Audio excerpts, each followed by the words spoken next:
Bien, vamos a temas relevantes. Elige Educar desarrolló un estudio sobre el perfil de postulantes a carreras universitarias de este proceso de admisión 2019.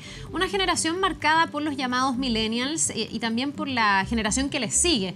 ¿Qué buscan los jóvenes a la hora de postular? ¿Cómo están postulando? Vamos a preguntar y hablar de estas cosas con María Jesús Sánchez. Ella es directora de investigación de Elige Educar. María Jesús, bienvenida. Muchísimas gracias por estar con nosotros. Gracias por la invitación. A ver, ustedes hicieron una encuesta y lograron hacer un perfil. ¿Los que están postulando son millennial o son la generación Z, que son los que siguen? Exactamente, es la generación Z. Podemos tener una Z. mixtura, tal vez. Siempre hay como personas bien rezagados que vienen de generaciones anteriores, pero el grueso son los centennials. Ya. O sea, la generación Z, que son los que nacieron desde el año 95 hasta el 2010, es esta generación Z, y nosotros encuestamos a los que nacieron entre el 95 y el 2001. Ya, y con esas encuestas ustedes logran hacer un perfil.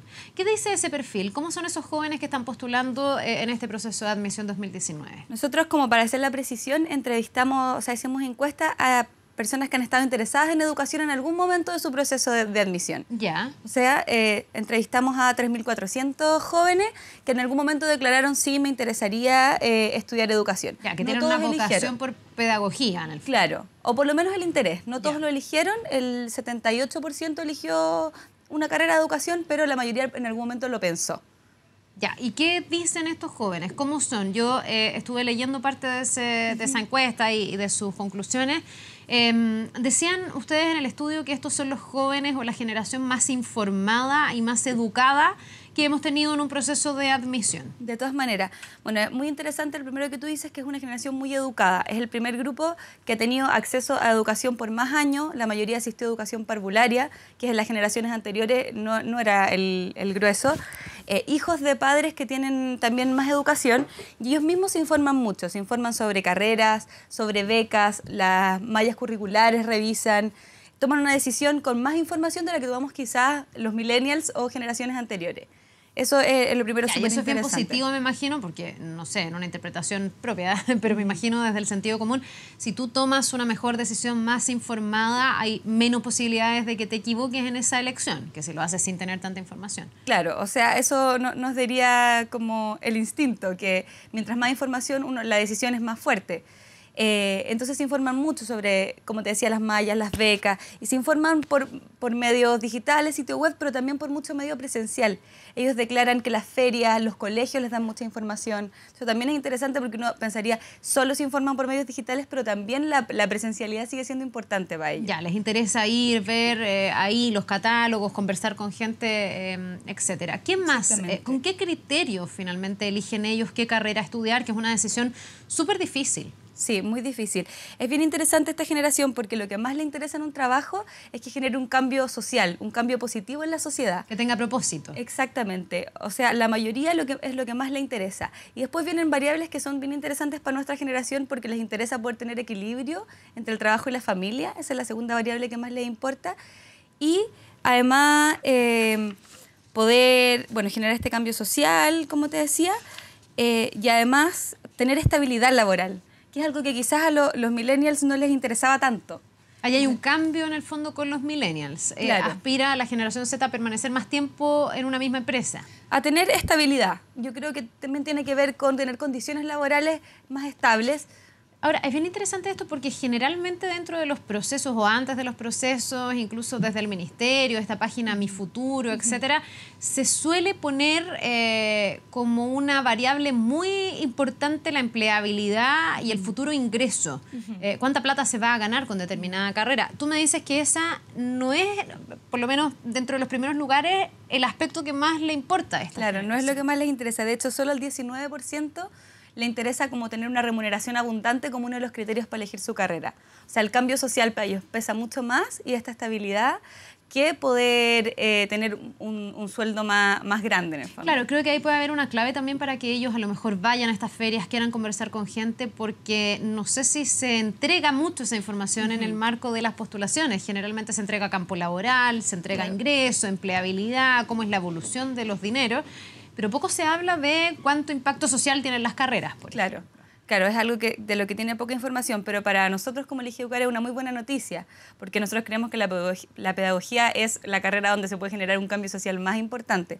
O sea, un profesor, si fuera cambiando sus estudiantes todos los años, llegaría a 6.000 estudiantes durante su carrera. Entonces, el cambio social que uno puede hacer ahí es muy potente. Ya, y entonces, en el fondo, uno debiese constatar con esta lógica que más jóvenes que tienen una vocación por la pedagogía efectivamente la concreten. Antiguamente, y no tan antiguamente, en realidad hasta hace poco, lo que pasaba era que había muchas personas que tenían la vocación, que querían ser profesores, pero al momento de como mirar la realidad y ver justamente los ingresos, cuál es como tu posible trayectoria, se echaban para atrás y decían... No, porque voy a ganar poco, porque es una carrera que goza de muy poco prestigio social, etcétera. ¿Eso debería cambiar o debería estar cambiando ya? Ha ido cambiando y eso también es una muy buena noticia. Con la carrera docente, la política nacional docente, las remuneraciones han aumentado. O sea, ellos ingresan ya ganando un sueldo más importante y en el fondo, a medida que van pasando los años, y si tienen buen desempeño van adquiriendo mayor remuneración. El prestigio también ha ido mejorando. La beca vocación de profesor y varias instancias van demostrando que hay mayor prestigio. Este año 80.000 jóvenes nosotros acompañamos, estuvieron interesados en estudiar carreras de educación, de los 270.000 más o menos que dieron las 2 pruebas obligatorias de la PSU. Entonces igual es un número súper importante que en el fondo hay cambios positivos en ese sentido. Todavía nos falta porque nosotros hemos hecho estudios y se proyecta que van a faltar profesores para los próximos años. Entonces, esa atracción que nosotros estamos haciendo y que el ministerio y las condiciones van mejorando ayudan, pero todavía nos falta que más personas se interesen. Una de las cosas que me llamó la atención de esta encuesta es quiénes sienten ellos que influyen la decisión de qué estudiar. Uno pensaría que los amigos pueden tener un rol súper relevante. Incluso se pregunta por los medios de comunicación y las nuevas plataformas de comunicación. ¿Cuánto, no sé, influyen los youtubers en esa decisión? Influyen poco respecto de lo que yo creo es transversal a casi todas las generaciones, que son los papás y los profesores. Esos son los que más influyen en la decisión de qué estudiar. Sí, ese dato también nos llamó mucho la atención. Esperábamos que esta generación quizás tuviera como un poco cambiado este parámetro, pero no. Más de la mitad todavía dice mi decisión fue influenciada o por mis padres y mi familia o por mis profesores. Entonces todavía tienen un rol, la presencialidad y los vínculos más cercanos muy importantes en la decisión vocacional. Y como tú bien dices, los medios de comunicación tienen un porcentaje mucho menor, los compañeros de colegio, los youtubers también. Es marginal versus este otro grupo que los papás y los apoderados influyen muchísimo. Ustedes siempre están como pensando esto desde el punto de vista de la pedagogía. Tú me dices que estas encuestas en el fondo se aplican también a jóvenes que tienen un interés al menos por la pedagogía, muchos de ellos que terminan estudiando algo relacionado y otros que no, pero que sí se interesan particularmente. Respecto del proceso en general y también de cómo la PSU se correlaciona con la formación de profesores o la selección para formar profesores, ¿ustedes creen que la PSU es una buena herramienta para poder rescatar a aquellos que el día de mañana van a ser buenos profesores? Yo tengo una preocupación particular por la formación de profesores hoy día, porque los profesores están desafiados a cosas muy distintas a las que han estado desafiados hasta ahora. Sí. Entonces, ¿cómo estás viendo tú que se está capturando a esos talentos que van a tener que ser profesores distintos para una educación diferente para el mundo que viene, aunque ya está en desarrollo, en evolución tan rápida? Claro, o sea, la PSU es una herramienta que de todas maneras tiene que ser revisada y tiene todavía, sabemos, genera desigualdad importante. O sea, los estudiantes que salen de establecimientos TP, técnicos profesionales, tienen resultados más bajos que los científicos humanistas. También los colegios particulares pagados tienen mucho mejores resultados que los municipales aún. Entonces, hay una segregación importante que todavía la prueba repite. Entonces, eso es un elemento que habría que de todas maneras revisar y nosotros tomamos como buena noticia que se vaya a revisar. Y en específico para seleccionar profesores, de todas maneras, claro, otros países usan otras herramientas, pero también la formación tiene mucho que decir. O sea, las habilidades no son fijas. Sí, obviamente es ideal que sea una persona con motivación, que tenga habilidades, pero que durante la carrera tenga mucha formación práctica, que ellos puedan enfrentarse al terreno y decir, a ver, esto sí es lo que sí me gusta, aquí me faltan habilidades, y que las mismas universidades puedan hacerse cargo de esto y apoyarlos en el proceso. Entonces, claro, es importante seleccionar bien, pero también es muy importante lo que se puede hacer dentro de la carrera, porque las habilidades se pueden ir desarrollando en estos años. Claro, pero mi pregunta es si no se queda fuera, a lo mejor alguien que no obtiene el puntaje suficiente, pero que sí tiene otras habilidades. Claro. O sea, si es que solo se puede pesquisar a aquellos que van a formar a los que vengan a través de un puntaje en la PSU ligado a lo que se aprendió en el colegio. Porque hoy día el profesor, mucho más que un rol de traspasar el conocimiento, tiene otro rol, un rol formador en habilidades que muchas veces son llamadas blandas o estas habilidades del siglo XXI. No sé si es un buen predictor la PSU de esa formación más integral del profesor, porque hoy día el conocimiento está un clic. Claro. Muchas veces los alumnos hoy día tienen mucha más información que el profesor. Cambió la relación dentro de la sala.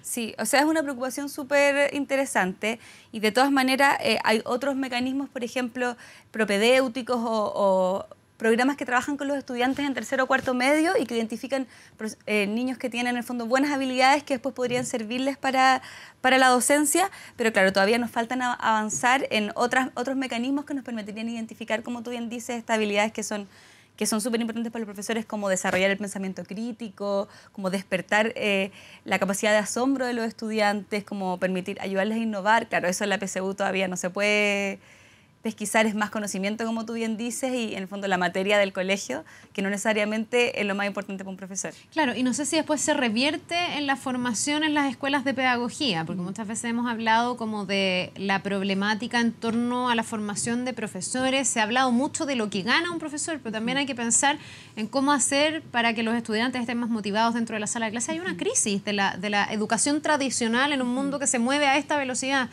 Y nunca llegamos mucho a hablar de la formación en las escuelas de pedagogía. ¿Ha cambiado esa formación en las escuelas de pedagogía? ¿Tenemos hoy día otra mirada más innovadora sobre la educación o ahí también falta? Se han hecho avances de todas maneras. O sea, nosotros conocemos varias experiencias de formación más práctica, de formación de estas habilidades, pero todavía falta mucho y las mismas escuelas de pedagogía lo reconocen. Todavía que faltan herramientas y que falta este desarrollo de mayores habilidades para que los profesores necesitan en el aula. Todavía hay desafíos grandes en la formación de profesores en Chile. ¿Ustedes llegan a profundizar en este tipo de temas con ellos? Porque me queda dando vueltas el que tú me dices que esta generación busca propósito. Obviamente el rol de un profesor siempre es relevante, pero el rol de un buen profesor es demasiado más relevante. Seguramente a nosotros, a cada uno en su trayectoria, un profesor, dos, le marcaron la vida porque eran distintos a todo el resto.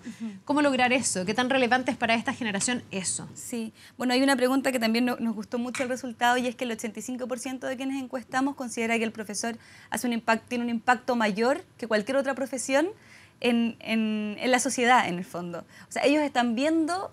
No es que nosotros les tengamos que decir, los profesores son muy importantes, sino que ellos ven el impacto que pueden tener. Como tú bien dices, claro, muchas experiencias que nosotros tuvimos profesores buenos y quizás otros no tan buenos, pero ellos entienden que un buen profesor puede generar como cambios en la vida de los estudiantes y cambios como a nivel social. Eso se ve. ¿Qué pasa con las personas que llegan, por ejemplo, en este caso, a estudiar pedagogía y esta brecha socioeconómica? No es novedad, esta ya es otra PSU que nos demuestra que los colegios particulares pagados logran mejores resultados, lo que no significa que sean mejores colegios, porque Claro. esa es una falsa ilusión que muchas veces los papás compran, pero que en el fondo hace que a lo mejor tú puedas tener en sectores más vulnerables talentos que se pierden, porque como la PSU reproduce, y eso ya todos los expertos lo dicen, estas diferencias no les alcanza el puntaje. Hay muchos que a lo mejor sueñan con ser profesores, pero no llegan, porque hay una herramienta que es como al final una barrera de entrada porque no logran revertir en el último año de formación toda la diferencia hacia atrás, todo el capital cultural que no tuvieron en su casa, no sé, todas las falencias que pueden haber tenido en sus colegios, etcétera. Puede ser que nos estemos perdiendo talentos de potenciales profesores que están en capas más vulnerables de nuestra sociedad. ¿Qué tan importante sería tener también profesores más diversos en ese sentido? De todas maneras, yo creo que sí la PSU, como tú bien dices, perpetúa en el fondo esta desigualdad que ya viene de antes, pero también por eso es tan importante estos programas como los que yo te mencionaba, como los propedéuticos, el programa PASE, que en el fondo van a buscar estos talentos a los colegios y las mismas universidades trabajan con estudiantes en tercero y cuarto medio, que son establecimientos más vulnerables y de estudiantes que tienen buenas herramientas y los acompañan en este proceso. Entonces no necesitan solo la PSU para entrar, sino que ya tienen como un porcentaje ganado por haber participado en este propedéutico y el ranking. El ranking que también se incorpora también nos ayuda. Cuando si yo fui un buen alumno en mi colegio, eso sí me podría dar un indicador de que podría irme mejor en la universidad o como profesor. Obviamente es una herramienta imperfecta, no es la única manera de encontrar, pero sí son avances que uno dice, ya, esta es la dirección correcta. O sea, estamos buscando, como tú bien dices, los talentos en todas partes y no solamente por la PSU. Ahora, desde la mirada más macro de Elige Educar, no solo en torno a la problemática de los profesores o de la formación pedagógica, ¿cómo se puede revertir en Chile esta desigualdad? Porque al final, y yo lo decía recién, y perdón que me extienda en esto, pero muchas veces se cree que los colegios que están en el ranking con los mejores puntajes, sobre todo los particulares pagados, son los mejores colegios, pero resulta que esos colegios seleccionan desde el comienzo, se quedan con los mejores alumnos, mejores entre comillas, pero los que venían desde la cuna, condenados, por decirlo así, a ser mejores porque hay un mayor capital cultural en sus casas, hay más libros, los papás manejan un mejor vocabulario. Es una ventaja comparativa desde la cuna, que después se empieza a perpetuar en el tiempo. Entonces, ¿cuál es la mirada de ustedes como organización ligada a la educación para romper con eso? ¿Cómo lograr tener un acceso a la universidad, o tal vez ese quiebre tiene que venir antes, que rompa con esa desigualdad? Yo pienso en dos claves centrales. Una es la educación parvularia. La educación parvularia se ve muy como un nivel previo, un nivel en el que los niños juegan, pero es muy importante las habilidades que se desarrollan en ese nivel, o sea, como equiparar la cancha desde ahí. O sea, como tú bien dices, son desigualdades que desde la cuna se empiezan a perpetuar. Pero si nosotros logramos que todos los niños vayan a establecimientos y estén estimulados bien, en fondo, ellos ya llegan con un nivel mucho mejor a los diferentes cursos. Ahí está la oportunidad para emparejar la cancha, digamos. Ahí hay es una mina de oro, nosotros pensamos, porque en el fondo invirtiendo ahí uno va como haciendo los cimientos para los niveles superiores. Y nosotros creemos que los mismos profesores, o sea, ayudando a teniendo mejores profesores, formándolos mejor, seleccionándolos mejor, acompañándolos mejor durante su proceso, eso va a hacer que los mismos que puedan educar mejor y que los estudiantes salgan más equiparados, como tú bien dices. En el fondo esa desigualdad se pueda atacar en todos los estamentos. Y después que todo eso pase, ¿se puede pensar en mantener una prueba de selección universitaria con estas características como una prueba de partida estandarizada? Donde uno ve que pasa un poco lo mismo que el efecto Simse, que los alumnos tienen que entrenarse mucho. Hay además un costo importante. Los que pueden pagar un preuniversitario tienen una ventaja también respecto del que no lo puede pagar, pero además tienen que incurrir en un gasto que es absurdo si uno debiese en el colegio aprender lo necesario para esa prueba de selección. Eso no pasa. Sí. Nosotros no tenemos tanta información, no hemos analizado tanto la prueba en sí misma. Sí creemos que hay que revisarla por todas las razones que conversábamos. No sabemos cuál es el sistema, pero sí requiere revisión y mejora. A pesar de que se ha ido adaptando y hay cambios positivos, pero claro, no es la herramienta que nos puede permitir encontrar estos talentos. Claro, me pregunto si esos pasos, pese a que han mejorado un poco la situación, tú hablabas del ranking, etcétera, no han sido tímidos.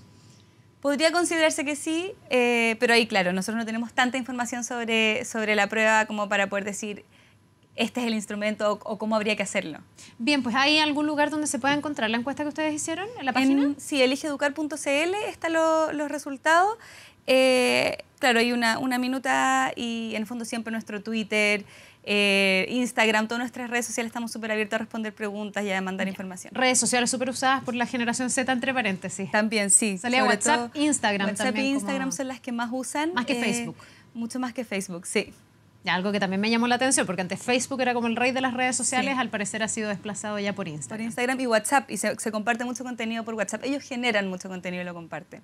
Bien, pues María Jesús, muchísimas gracias por habernos ayudado un poquitito a profundizar en este tema en el marco de este proceso de postulación. Gracias. Que te vaya muy bien. Igualmente. Que tengas un buen día. Nos vemos.